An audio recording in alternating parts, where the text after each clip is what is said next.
लोग पूछते हैं मुझसे मैं क्यों गुस्से में रहता हूँ, हाँ। क्यों दो टूक बोलता हूँ, क्यों कड़वी कड़वी कहता हूँ, कैसे बतलाऊं इनको क्यों नसरत मेरी खुलती है और मेरे मुख से मेरी धरती की तासीर बोलती है।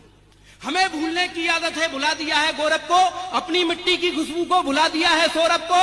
कौन है हम, किनसे हम, थाती परपाटी भूल गए, किस कारण मस्तक ऊंचा है बजाय सारी भूल गए। अब ना भूल पाओगे ऐसी बात बताने आया हूँ और रूह कांप जाएगी ऐसा दृश्य दिखाने आया हूँ।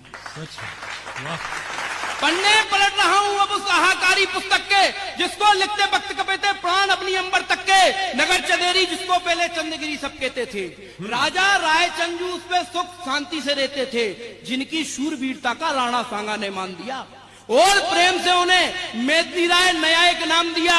रानी मणिमाला थी जिनकी नीति शास्त्र की ज्ञाता थी, निपुण सभी शस्त्रों में थी, साक्षात भवानी माता थी। शोर और साहस वाली हुंकार लगाने आया हूँ और रूह कांप जाएगी ऐसा दृश्य दिखाने आया। वाह, बहुत बढ़िया। उसको बलशाली बताया उसकी औकात क्या थी कि मगर एक दिन सुख की क्यारी में दुख समय ने घोल दिया। हाँ। खबर मिली कि नगरी पर बावन ने हमला बोल दिया, धमकी वाली चिट्ठी आई, मौत का सर पर पानी था, धन्य मेदिनी राय की छाती क्या जवाब तूफानी था। तोपों के डर से छतरी का खड़ग नहीं रुकने वाला और कोट नबे पर्वत नब जाए पर माथा नहीं झुकने वाला। तुरही गर्जी बजे नगाड़े हुई युद्ध की तैयारी, भाले बर्छी खड़ग कटारे तरकस तीर धनुर्धारी के तोपों पर तलवारों का आतंक दिखाने आया हूँ। रूह कांप जाएगी ऐसा दृश्य दिखाने आया। वाह। और ये आप लोग भी चिंतन कर लें, क्या हम बेश्य हैं? समाज के लोग हम बेश्य हैं? नहीं है। हमारे 24 में से 23 तीर्थंकर क्षत्रिय थे तो हम भी क्षत्रिय हैं।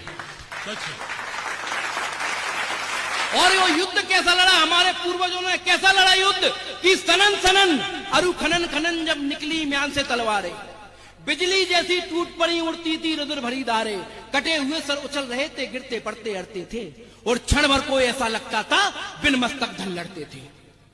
क्षण भर को ऐसा लगता था बिन मस्तक धन लड़ते थे। वैसी राजपूत बन बैठे आज मौत के हरकारे, और यही थी तुर्क जान से कितने कितने हैं मारे, उनसे कैसे लड़े जो लड़ते जान हथेली पर लेकर। भारी पड़ती गई मेदिनी राय की सेना बाबर पर, सख्त जिगर के सख्त लड़ाकों से मिलवाने आया हूँ। रूह कांप जाएगी ऐसा दृश्य दिखाने आया। वाह। घबराया बाबर समझौता किसी पाठ्यक्रम ने नहीं पढ़ाया जो हकीकत थी कि घबराया बाबर समझौता करने को, तो एक समझौता ये था कि रानी मणिमाला मुझे दे दो, मैं तुम्हारा राजपाट छोड़ के चला जाऊंगा। लेकिन वो स्वीकार होता कि घबराया बाबर समझौता करने को हुआ, घबराया बाबर समझौता करने स्वीकार हुआ। यह प्रस्ताव मेदिनी मणिमाला को ना स्वीकार हुआ, किंतु कोई ना खोज सका हल अपने ही षड्यंत्रों का।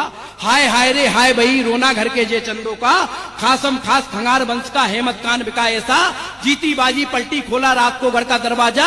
खबर मिली तो मणिमाला ने अंतिम युद्ध विदाई दी, हृदय विदारक जंग हुई साहस से आता ताई की, और खूनी दरवाजे का सच तुमको बतलाने आया हूँ। रूह कांप जाएगी ऐसा दृश्य दिखाने। वाह।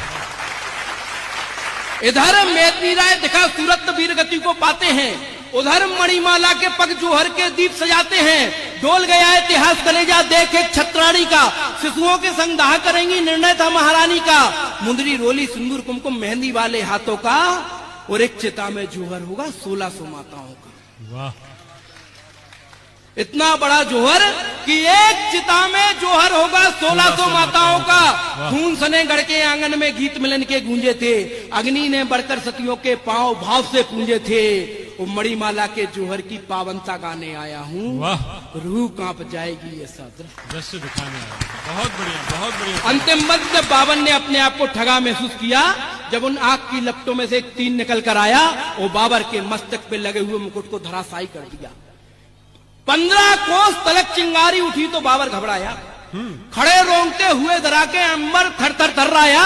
तभी अचानक धू धू कर कर तीर चिता से निकल पड़ा, लगा ताज में बाबर के तो ताज हवा में उछल पड़ा।